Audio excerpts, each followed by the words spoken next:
Welcome to South Asian Environment Dialogue. This is a program being brought on by the Climate TV Canada, along with the Plurals India and the No TV Bangla.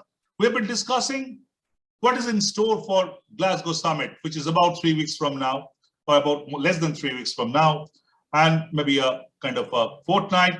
And last week we discussed about the finance issue, but now there are several other issues in Glasgow.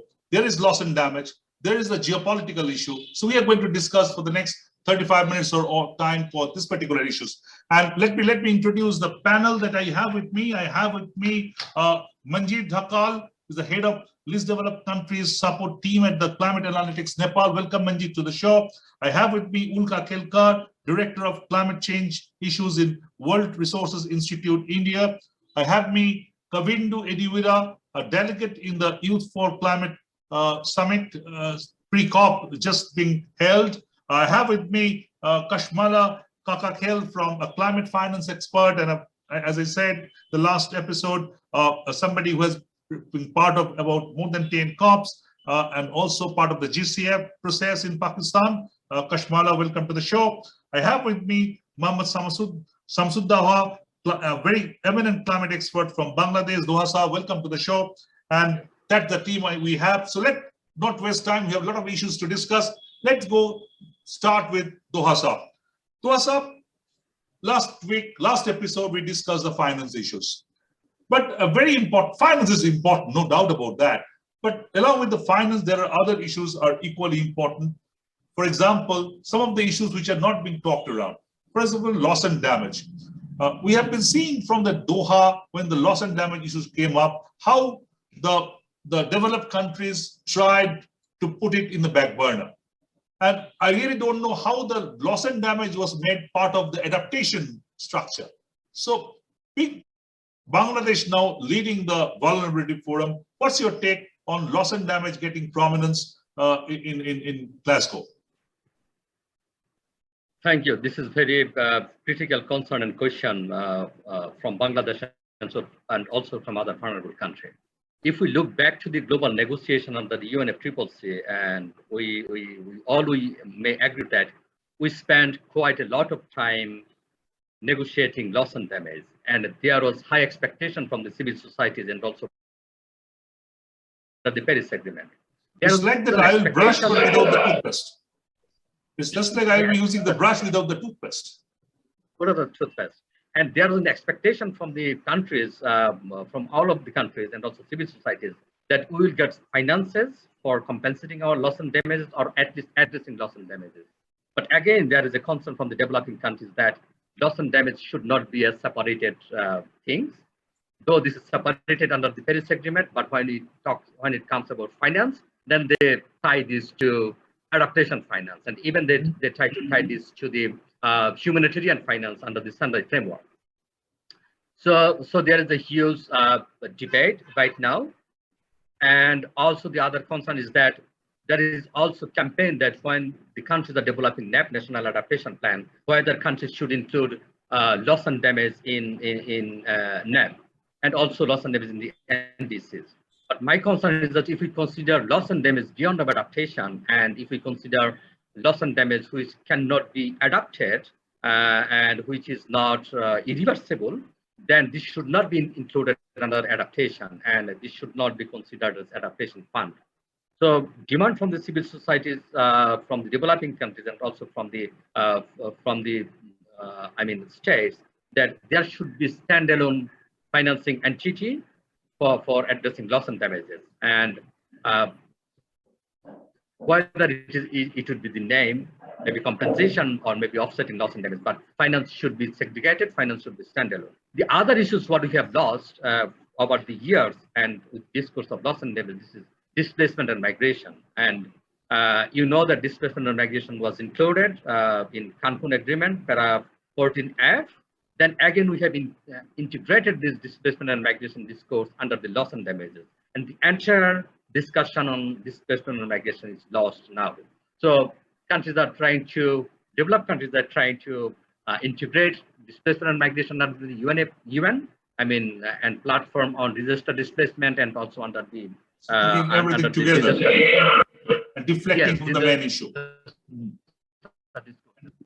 Okay. And I think that this question on migration should be vetted under the loss and damage code. Okay. Manjit, very quickly, loss and damage, how important position it can take in the Glasgow summit? What's your take on that? Yeah, so as we discussed, this is one of the key topic. I would outline maybe a 3 key topic for this COP: ambition for 1.5 degree, a finance which relates to the 100 billion, the post 2025 and other, and loss and damage. There are also a few things on adaptation in terms of the longer term target, but overall the loss and damage. And I see the loss and damage. There are if you just follow the mandate or the agenda of this COP, there is less thing to discuss in the formal forum if we follow the agenda. So therefore it will be very important that the COP26 respond to what has happened around, to the reports that has been published, in the impacts that the world has seen around, and so on. So I would see this in 3 You were different referring to the IPCC report? The IPCC report, yes, because it clearly indicates that we are, if countries keeps on emitting carbon in the same way, we are not on track. But the report also confirmed that we can reach 1.5 degree, and the countries needs to be ambitious to come up with the short-term targets, particularly within this decade. So just to link this, and I see this in 3 different parts. First, yes, we have started experiencing loss and damage all around the world, and particularly in the most vulnerable countries, but we don't want this situation to be escalated. If the temperature keeps on rising, the situation will get more worse. So this COP should bring a clear roadmap in terms of how the emission can be limited. And here, I think the major emitters will have a clear roadmap. Clear roadmap is required. Second, there is a lot to do in terms of the institution within the loss and damage. The institution to be strengthened so that it can respond to the needs of developing country. What about the Warsaw mechanism? What about the Warsaw mechanism? There is a Warsaw mechanism. There is a Green Climate Fund. There are many institutions within the process. If there is an extreme event in any of our country, we don't have a luxury of time to start writing proposal to the GCF or call Warsaw International Mechanism. Absolutely. So there is much to do in terms of the institutional reform. Much to do. Okay. And the third point is the finance for loss and damage, which can be a hook for the post-2025 finance discussion that will start at this COP. More we try to go away from finance, more finance comes closer to us. So we really can't do anything about it. Thanks, Manjit, for flagging up this very important point. Let's go to Ulka. Ulka, let's widen the discussion a bit, you and Kashmala and subsequently. Is that 1.5 degree target? We have seen in the latest IPCC ER6 report, WG1 report, that in all likelihood, the scientists are accepting that minimum 2 degree rise will be there. That's a kind of reality. If you look at the RCP scenario, the best possible scenario, the 2.6 is 1.5 degree, but they're all talking about the 4.5 scenario, which is 2 degree scenario. So clearly 2 degree is the target that the world is realistically, we may talk about 1.5 degree, but realistically we are looking at the 2 degree rise. And in that context, the net zero has come up. The US new presidency, Biden, has pushed on the net zero. A lot of pressure on India as well for net zero. So with all this mix, how the geopolitics will play around in Glasgow? Ulka. Climate change has always been intrinsically a geopolitical issue. So it is sort of built into it. But I think, exactly. But I think what this summer of 2021 has done is that it has made the impacts of climate change visible and tangible even for the rich countries, not just for the poor countries. So the heat waves and wildfires in Canada that this summer has seen means that if this is happening with 1 degree Celsius warming, then what can we expect with 2 degrees Celsius? And IPCC's best estimate, in fact, was even 3 degrees Celsius, if you look at all the models. And it is also very clear that with the pledges that have been currently announced by all countries, even if you add up, for example, the United States net zero target, which is an announced speech, it is not yet a law, or it has not been ratified by their Congress or Senate. Even with that, we are headed for 2.1 degrees Celsius of warming. So it will take, if we really want to keep 1.5 or 1.7 within the realm of possibility, then at the end of this COP26 summit, there will have to be an increase in ambition. Otherwise, 2.1 degrees Celsius is what we can expect with all the pledges that have been announced. On the geopolitical side, Jayanta, I think it's very interesting that in the Quad meeting that the Prime Minister of India attended after the UN General Assembly, before that, but in the Quad meeting, which includes only 4 countries, United States, Japan, Australia, and India, there also climate change got its own paragraph, and they said we will submit our enhanced NDCs before COP26. India is also headed for the G20 Troika. So Indonesia takes over the presidency, and then next year India takes over. So I think India is in the position of making a kind of a leadership kind of symbolic, kind of announcement. And the second sort of thing that I wanted to point out was— Sorry to interrupt you. You expect India to make some kind of a announcement, because still now official version is India doesn't want to announce net zero as of now. So do you expect the stand to be changed? No, I am not talking about net zero. I'm talking about enhanced NDC, which could be— Exactly. Even that. Do you expect any enhanced? Reading not between the lines, but the lines of the Quad, the agreement, the announcement that was made, and they seem to say that they will come up with something before COP26. Okay. So let's see. Maybe that's the surprise that will surprise us all. That's right. Because this kind of agreement was very much hidden in the G20, the G7 Cornwall consensus. It was not very explicit, but in the Quad statement, it has come out very explicitly. Okay. So if we interpret that. But one more point I wanted to make, which was just yesterday, the United Nations recognized environment as a human right. Access to clean environment is a human right. Absolutely. This also changes a lot of interpretations of legality. And that's where, in geopolitics, then that also becomes important. A citizen of a country can hold another company, another nation responsible for denying human rights. And the third issue, which if there is time later, I'd love to come back to, is this whole energy shortage that we've been seeing in the last week or 10 days. That race for minerals is going to change geopolitics into geoeconomics, and is going to be quite a game changer. Fine. You mentioned about human right, the environment being kind of accepted as a human right, but we are all private to see what the human right itself is being rolling out across the world. So I really don't know, by including environment as a human right, how far that will actually help the cause of environment. That is a theoretical part, but hopefully. Kashmala, one interesting thing I would like to raise with you, because you have been part of various COP, that often we find, if you look at, say, Paris Agreement was signed in 2015, and the implementation was supposed to start from 2020. Similarly, if you look at the other factors, always the developed countries ensure there's a long rope. Now, do you expect the trend to continue? And I often find that developing countries fall into that kind of ploy, because when you would negotiate, say, okay, we are going to do this 5 years down the line. But the world is such a position, it cannot really wait when the 2080, what will happen in 2080 or 2070 or 2060. We really would like to know what is going to happen in 2030. Our Sundarbans in Pakistan or in Bangladesh, also Sundarban, also in Nepal, there are various vulnerable zones. People are really at the kind of wit's end. So what do you think that this Glasgow summit, are we going to take real decisions at real time? Or again, we'll be kind of playing this long rope game? Kashmala. Thank you. Interesting you should say, in terms of how we try and set up targets, and then there's always one reason or another in the way we interpret them as we go along. As we get closer to the target, we interpret them the way we want to interpret them. When we talk about, and you, as you mentioned, the new surprise or the new fad is the net 2050.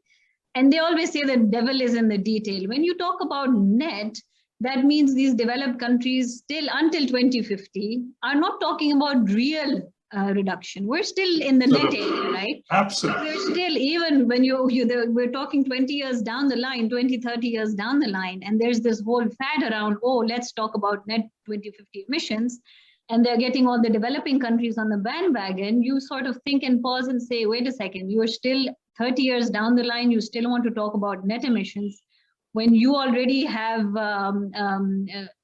we're already here, we're already in the situation because of how much you've already emitted historically, but you still want to weigh out between now and say 30 years, you still want to continue. So absolutely, when we set these targets at these COPs, etc., it's always the finer detail that one needs to look at, where you realize, oh, we've all jumped on the bandwagon. Yes. We're all happy. It happened with the NDC, for example.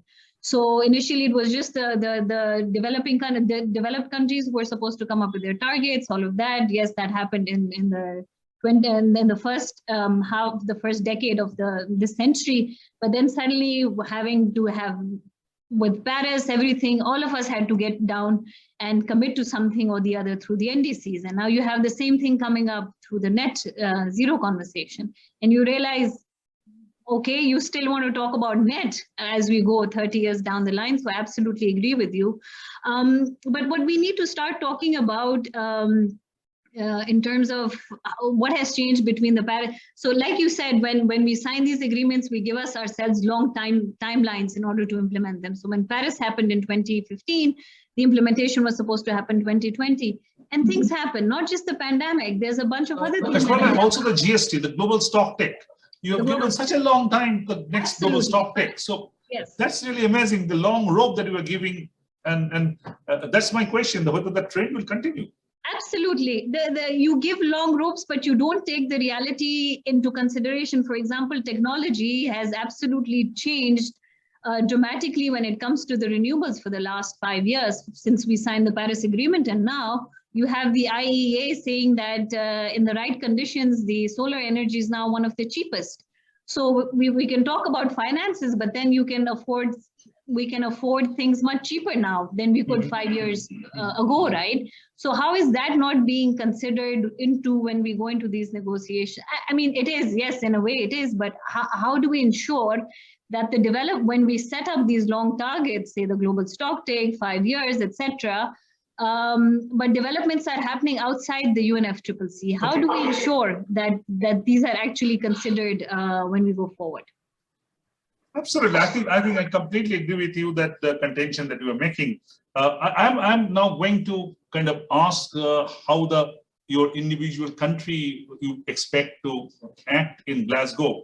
But I'm really, really provoked by a question. I was just hearing all of you. It's kind of let for a while become the devil's advocate. I be the advocate of the politicians across the countries. I find, if you look at the global kind of politics, the geopolitics, US in a bit of a tough position vis-a-vis Afghanistan. Indian Prime Minister also has his own issues within the country, and likewise. Pakistan is also having some issue. The acting great or good on climate during Glasgow may compensate some of these things. For example, whatever Biden had to swallow for Afghanistan, he actually tried to compensate it through his global action on climate. Likewise for India, Pakistan, or other countries. Do you really expect that to happen very quickly, Ulka? I don't know what to say. I think the UK presidency has certainly built up a lot of momentum, built up a lot of expectation. As you said earlier yourself, we cannot come back from this COP empty-handed. Exactly. I think given, particularly with Kavindu's presence over here, given how alert the youth are being, Greta's recent blah, blah, blah speech, they're not going to let the leaders get away with empty promises. Kavindu is there, I hope so. Yeah. Okay, Kashmala, what's your take? That say in your case, your Prime Minister will try to act certain things on climate, which really can compensate or can balance some other actions, which may not be construed as very positive action. Kashmala? The Prime Minister of Pakistan genuinely believes in a climate action. It's not about whether money comes in. Yes, of course, given who climate change is not something that we have caused, yet we are bearing the brunt, etc. That doesn't stop us from ensuring that we take climate action ourselves. Our billion tree tsunami, for example, the new energy policy that we have in place, we are moving towards electric vehicles. We have a policy in place, all those details. So for us, it's not a fad. For us, it's not something that you go and say and speak about and come home and forget about it. But Pakistan is in a very different state now, where, say, election, one of the campaign areas was climate change itself, which is quite new to this part of the world, at least back like at least 3-4 years ago. So for us, it's not just go there, speak about it, or come back and then forget in terms of what you have to do. For us, it's slightly different. We're actually taking action at home, and then of course that needs to be supplemented by international support as and where it's required. Okay. Doha Saab? Yes, and this is very critical for Bangladesh, because Bangladesh took a clear roadmap for development, and the concern is that Bangladesh is push development in front, in exchange of democracy. So in the development. So development needs energy, and we are also partnering with the neighboring countries, big countries like India, China, Russia, to buy their support to the current political regime. So for buying support, we need to take investment from those countries, and the investment are not green. So those investments are in infrastructure, and some investment from India on coal, some investment from China. This is also coal. So again, when we talk about development in the context of democracy, then we should not. The current government is not considering the climate smart or climate resilient or zero carbon development. Though the government of Bangladesh is also trying to be a champion in international level in terms of leading climate activities, or to be climate champion in mitigation actions, also in resilience building. But I think there is a contradiction between the development scenario or the actual activities in Bangladesh, and also what Bangladesh is communicating to the global world. It's a bit of a catch-22 situation. It's a bit of a catch-22 situation. You would like to develop. You are now one of the global example of development, Bangladesh. At the same time, the development is coming perhaps with a bit of a compromise to the climate and environmental issues. So really, it's very difficult, and for also the Bangladesh government to churn out the exact pathway. But very interesting scenario. Manjit, what's your take on that? Yep. When we mix the geopolitics with the climate action, I think we feel it's a quite sadness and the sorrow, because from one of the most vulnerable country, and the report that I referred earlier, even if we are able to limit the global temperature to 1.5 degree, this region, one third of the ice, the Himalayan ice, will be melted. And we are still, and which relates to the life and livelihood of 1 billion plus population, and then we still think climate change is about our political bargain and so on. I think that's pity, and we have to give this message very clearly, I think, to the politician who don't go with this the reality in the ground. In case of Nepal, I just want to take an example that annually we buy a double an amount of petroleum product from a neighboring country, India, than the total export that the country make. If you look at the figure, then it's like $1.6 billion petroleum product that we buy annually. Our total export of everything is less than $1 billion. We see climate action as a part of opportunity, taking a long-term action. So it's not only the blame game and not only repeating the same mistake that the developed country has done in past. I think we need to see this from the different angle and try to convince our politicians. Do it differently. Absolutely. Kavindu, what's the scenario in Sri Lanka? How the Sri Lankan government is grappling with climate and development? Bangladesh is in a bit of a tandem, as Doha pointing out. So what's the situation in Sri Lanka? You are on mute, Kavindu. Sri Lankan context is very much sort of pro climate change approach is there. Even the president itself, in his presidential manifesto itself, he mentioned it's vistas of prosperity. He had a couple of aspects as to how we should address climate change, and as well as he himself appointed a committee particularly to work on climate change, and now at the moment minister in charge of environment is heading the committee under the inspection of the president. And also one of the interesting movements, which was not the popular decision at the time in Sri Lanka, but he get a very strong stringent decision that we have to go fully organic agriculture, and he wanted to set Sri Lanka as an example to the world in the coming years. So we'll be stick to the organic agriculture. So mainly, so we had a revised agriculture policy quite recently, and as well as he also appointed a separate state ministry for the renewable energy to work on specifically on renewable energy, but rather than sort of analyzing what could go wrong, but he's stuck to this decision, and he's helping a lot rather than expecting the finance. I mean, the global finance, whatever the mechanisms, he's working on a self-sustaining aspect, self-financing aspect to build on this movement. But it is going very well with the newly amended environment policy, agriculture policy. Correct. So so basically focusing on those issues. Focusing on this issue. I'll be having very quick 2 rounds. First set of question is for the almost in continuation to what we just discussed. Very quickly, what the individual countries expect to happen in Glasgow.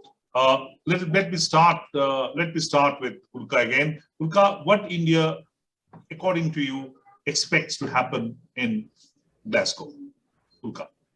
I think more than what India expects, the world seems to expect a lot of India. No, from India's perspective. The third point is a lot of partnerships that have been happening out, sort of on the periphery of COP26, which might actually play a role, which is these technology partnerships. As you might have heard the Prime Minister say at the United Nations General Assembly, he wants to make India the largest hub for green hydrogen. Yes. And so that is something that is the backbone of India's aspirations for clean energy and the low carbon transition. So certainly India would like some recognition of that, of the fact that it's quite an audacious enterprise, that all of our development, we are hoping, will be met from clean energy. Kind of, it's in line of the solar, International Solar Forum kind of thing that India and France started way back in 2015. So in that line, India is like to champion this issue of some recognition of that. So those are the expectations for India, you feel. And what are the red lines for India?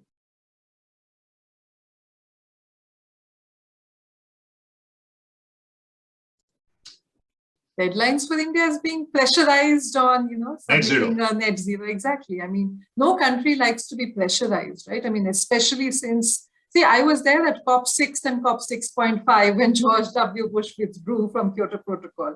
Then we saw that again with Trump. No country likes to be lectured to by, countries that withdraw and then come back as leaders of the whole process. I can completely empathize. Absolutely, India is kind of also doesn't want to be lectured on that.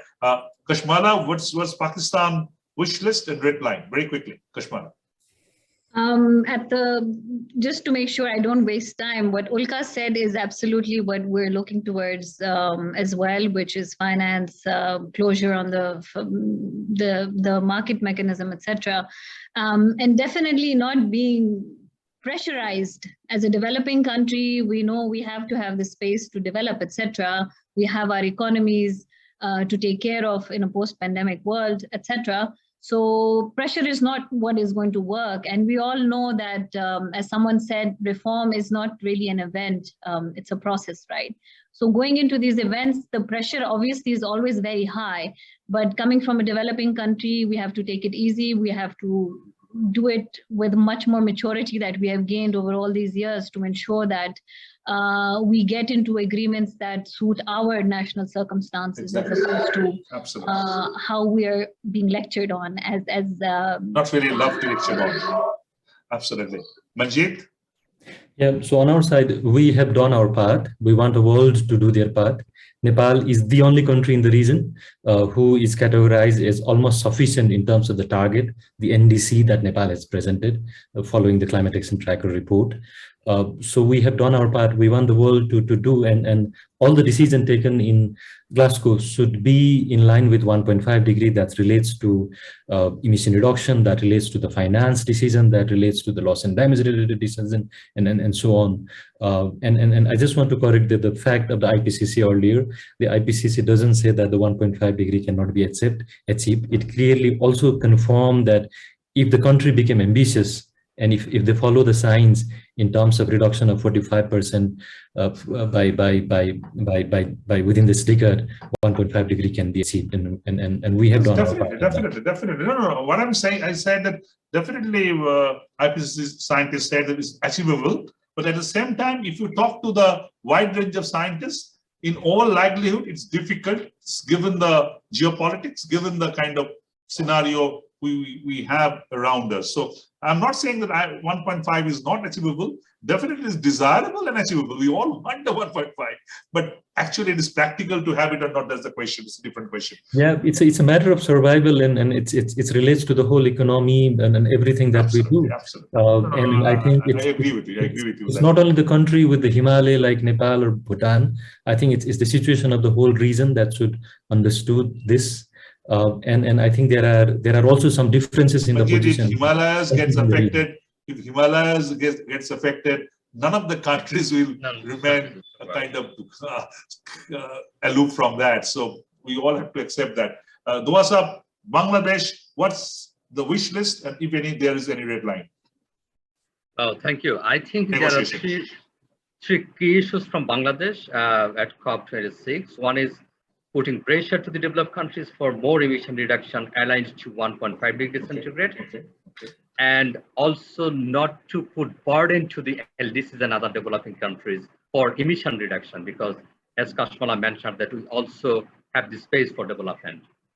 The other concern is to have finances for loss and damages and finances for adaptation, not just finances for mitigation actions only. I mean, balanced allocation, what is very common talk in the COP, balanced allocation between adaptation and mitigation, and how to get access to the finance quickly and without many or substantial barriers.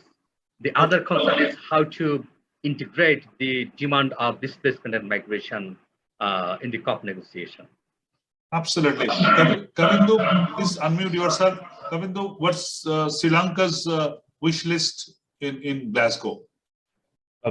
This is sort of my personal opinion and what I think that would happen. I mean, Sri Lanka will go sort of in line with the collective sort of commitments as part of SAARC cooperation and also as part of G77 group. But as well as they'll also hold a common ground with the SAARC region, the South Asian region, and I mean they face more or less similar issues in terms of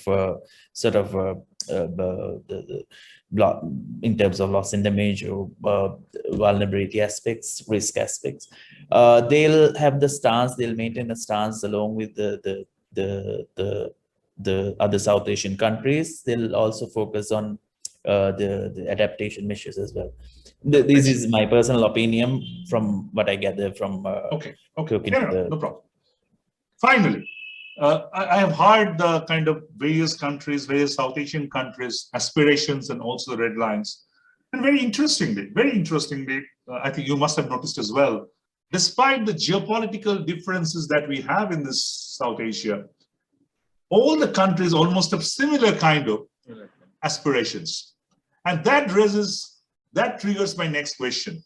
Why can't the South Asian countries talk in singular voice in terms of common interest during the COPs? We saw in various COPs, African countries fighting among themselves outside, but when they come to COP, they're talking together. What prevents India and Pakistan and Bangladesh to talk together in COPs or in the global summits? I understand that perhaps the geopolitics prevents the official politics not to talk about that, but what prevents the kind of tier 2 or tier 3 diplomacy to work on? What's your take on that? Ulka, don't you think the situation has come up? Because if you look at the global vulnerability list, India, Pakistan, Bangladesh are the top countries who are vulnerable in terms of debt, in terms of finance and everything. If you look at the air pollution, Bangladesh, India, and Pakistan are the toppers. So you don't think that the time is up that we should talk together? Because the developed countries are taking advantage of our differences. Ulka. Absolutely. I will only say that sibling relationships are always the most complicated. So, the ones whom we are closest to, with whom we have grown up, sometimes those are the most complex relationships. Nearest to the temple, farthest from the god. Nearest to the temple, farthest from the god. Phenomena. But definitely, Manjit's remarks, for example, have highlighted how our fates are so closely entwined. As you yourself said, if the Himalayas are affected, if the snow cover is affected, then India's monsoon is affected. Absolutely. This is known by meteorologists. So certainly our vulnerability ties us together. I'm optimistic that our mitigation responses can also tie us together. So for example, this huge push towards renewable energy, not just for India, but for all over the world. If we are talking about such high levels of penetration of renewable energy, that renewable energy, which is variable, needs to be stored. And one way to store it is not batteries, but by having a kind of regional grid.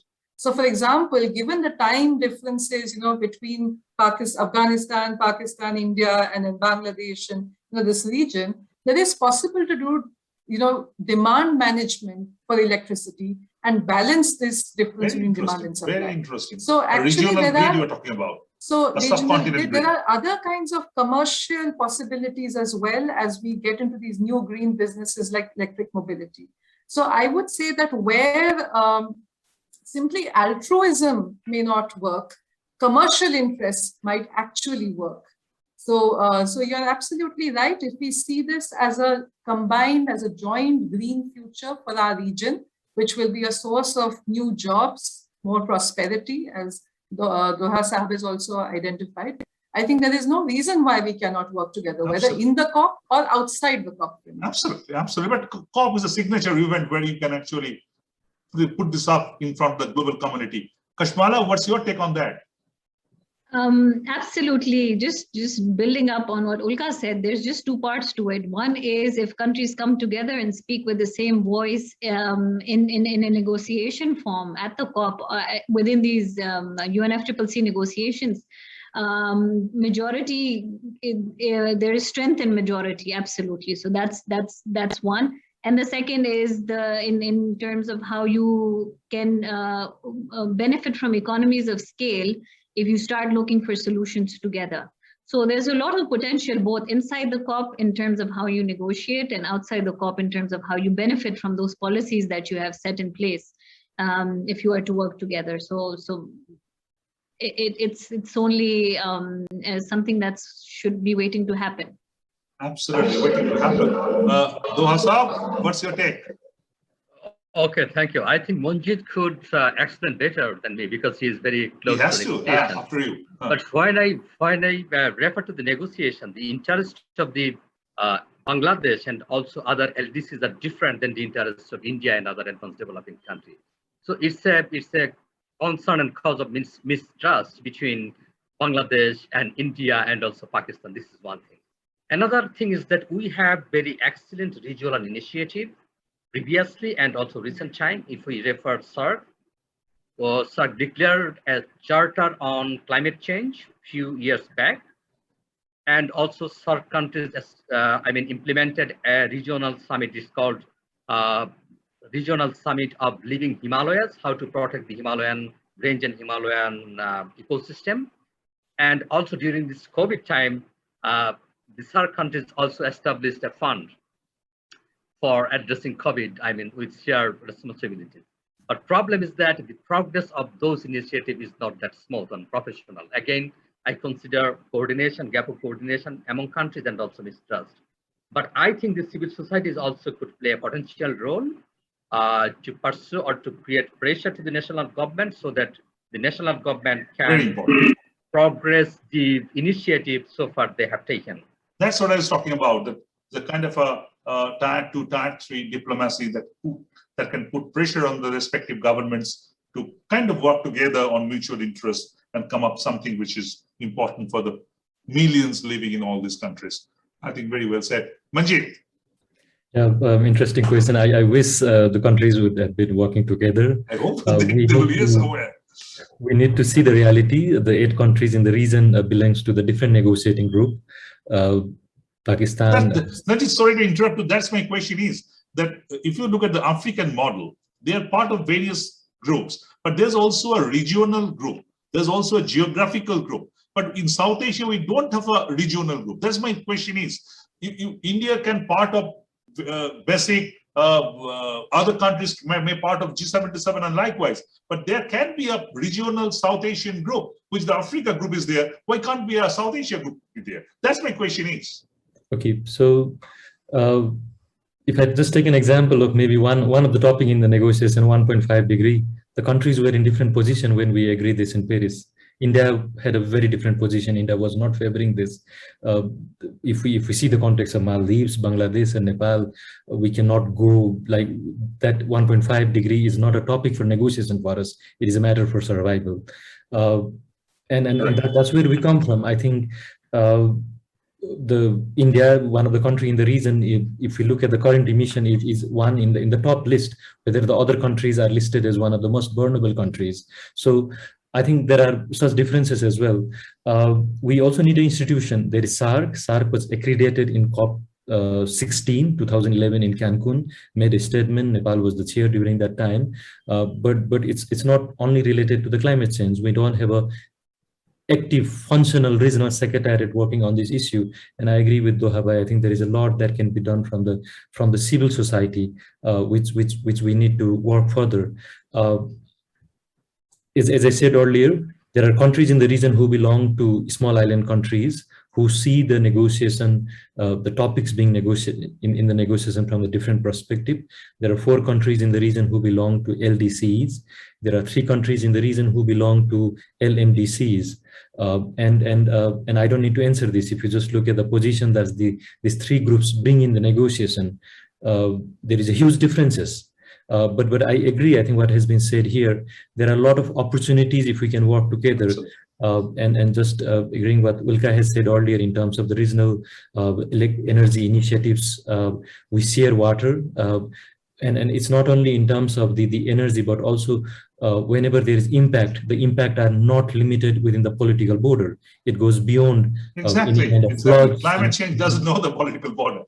Exactly, but I think this has to be looked in the broader context, like whether there has been any initiatives in terms of the multilateral agreement, or whether the countries are keen to have a bilateral agreement in the region, and not only relates with the climate change. So I think it's much broader discussion. It's really complicated. I'm not saying it's simple, but I also say that while getting a visa to visit Kashmala may be difficult, but a cyclone from India can jolly well visit Kashmala city without any visa. So that's the point we have to understand, and the way the whole climate change is kind of we are seeing this is very difficult to fathom out. So my point is there are differences.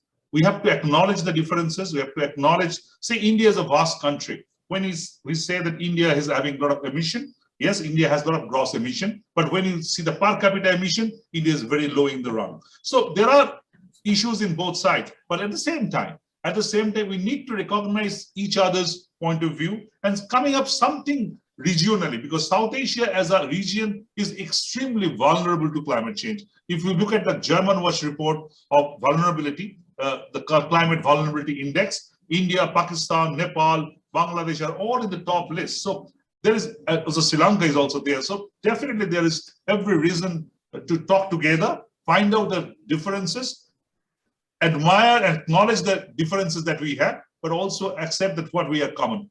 I think a great discussion leading to Glasgow. I think a fascinating discussion we have about the geopolitics, about the loss and damage, the finance. I hope that some of this aspiration that you talked about will be realized during the Glasgow summit. Let's keep our finger crossed. I just will end up with this small thing. When in the last Madrid climate conference, we were talking about this COP is not about climate change. It's all about climate action. We heard it in Madrid, but I only saw that climate action being restricted to the walls of the metro, which from where we used to get up and get into the climate.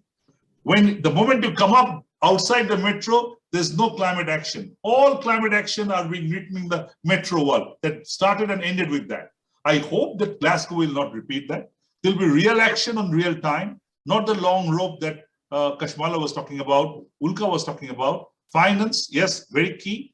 I hope these issues will be recognized. The global leaders will acknowledge or realize that world is in such a position we really cannot push it back any farther. We are really in a very difficult situation. Hope to see you all in Glasgow. I don't know that we'll be meeting in Glasgow, but I hope that all of you perhaps will be there. I plan to be there as well. So keep our finger crossed. We'll be definitely keep on discussing before and during Glasgow, and we'll keep on interchanging. Thank you everybody for your time. Wonderful discussion. Thank you. Thank you. Thank you very much. Thank you.